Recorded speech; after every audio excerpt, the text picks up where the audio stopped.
Hello and welcome to Let's Play Modded Skyrim Part 9 already.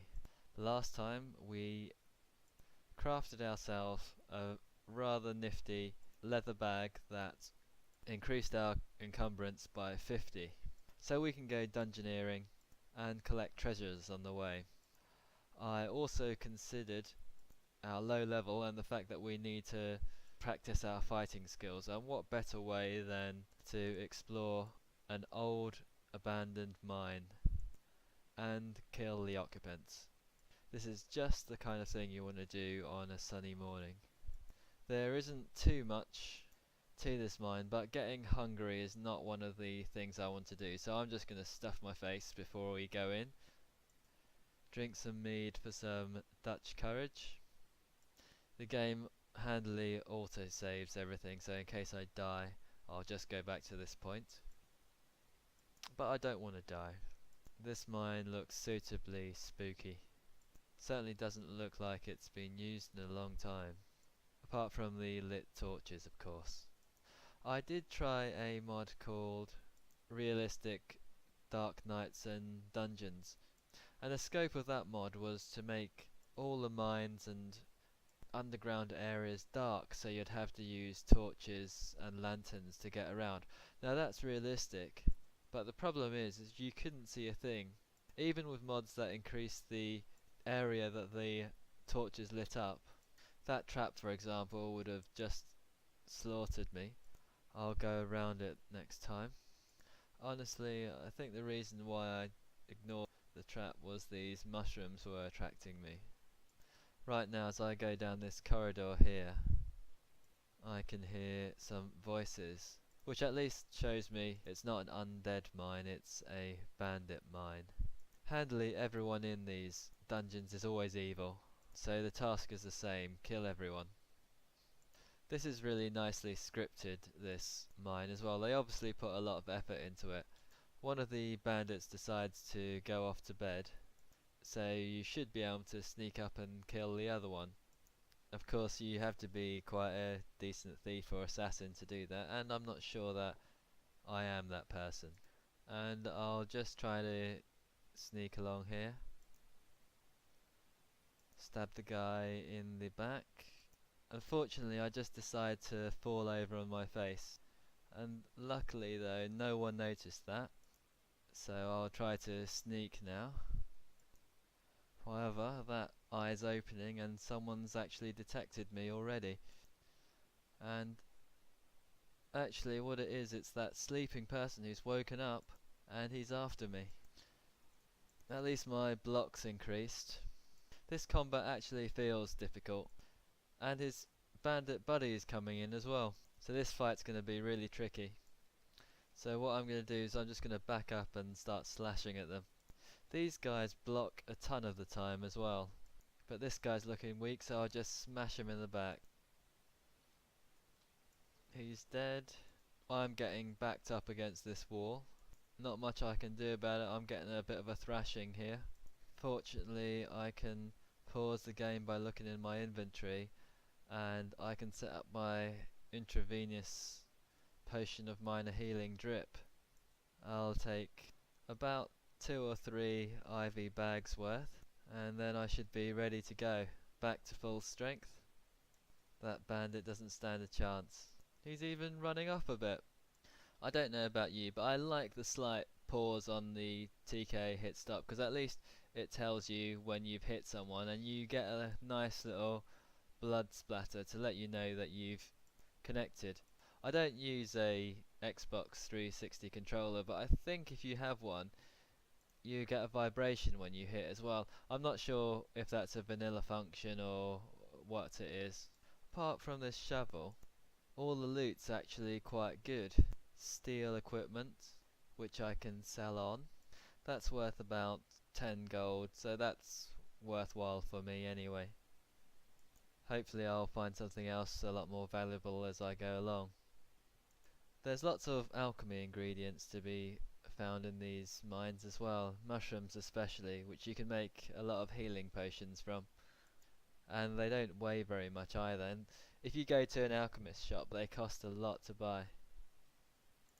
Over here seems like there's a skeleton with a journal I can read. This journal is... They've had me working down here for days now. Well, he didn't get very far. It's not really worthwhile keeping that journal.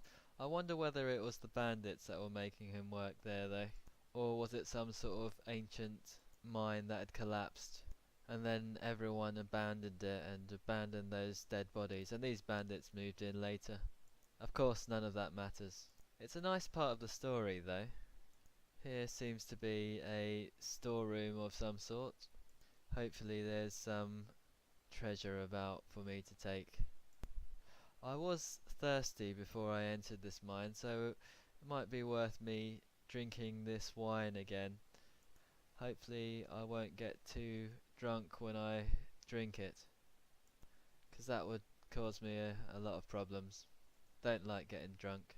Not in game anyway, don't really get a... Oh, and there, I'm drunk. One bottle of wine does it for me.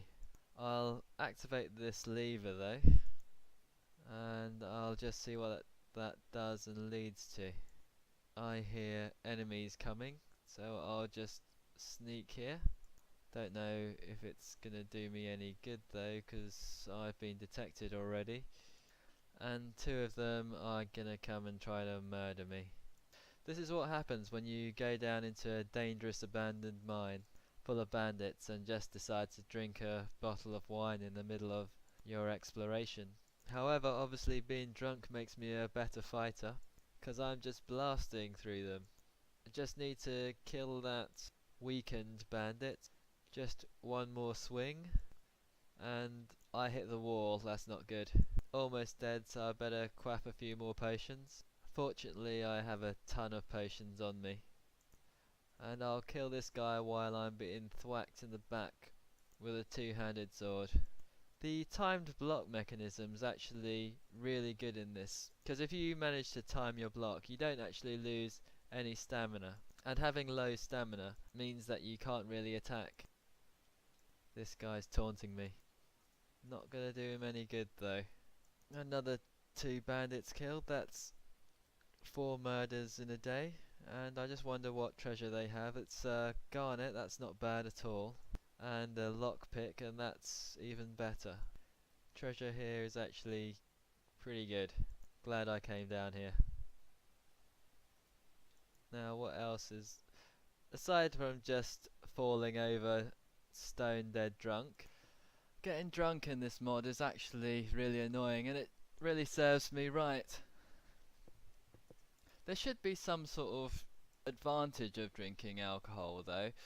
Perhaps maybe it improves your speechcraft or improves your luck or something like that. Because at the moment getting drunk is just really bad news.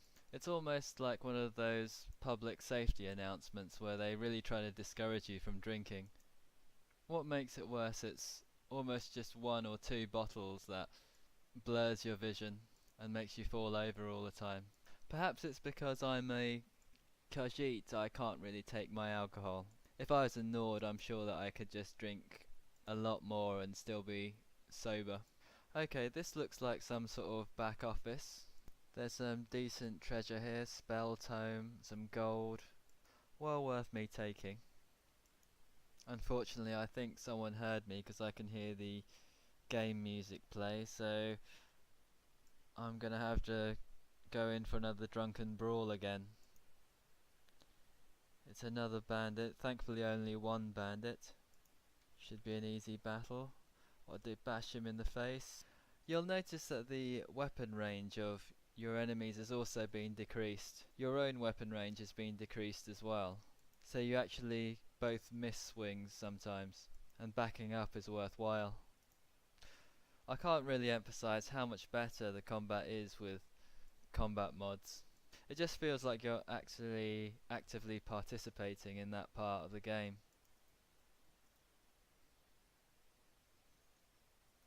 The whole getting drunk thing is annoying me now. I'm definitely going to have to steer clear of the alcohol, otherwise it's just blurry vision, falling over all the time. There's not too much of other drinks that I can have though. A common insult here is milk drinker.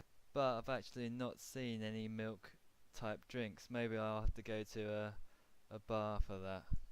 Meanwhile, I'll carry on looting this office. Check the sacks. Notice like all the sacks have food in them, but the food is all stale food, which is really good, because there's nothing more immersion breaking than breaking into an ancient tomb and finding they had fresh bread for you to eat. Now you've got stale food. I suppose that stale food should be basically rotten food. But I picked up some nice treasure. There's a couple of staffs, a couple of magic items rather, some ingredients as well. I'll no doubt need those. Snowberries as well. But I think we'll end things there, and we'll explore the rest of the mine in the next episode.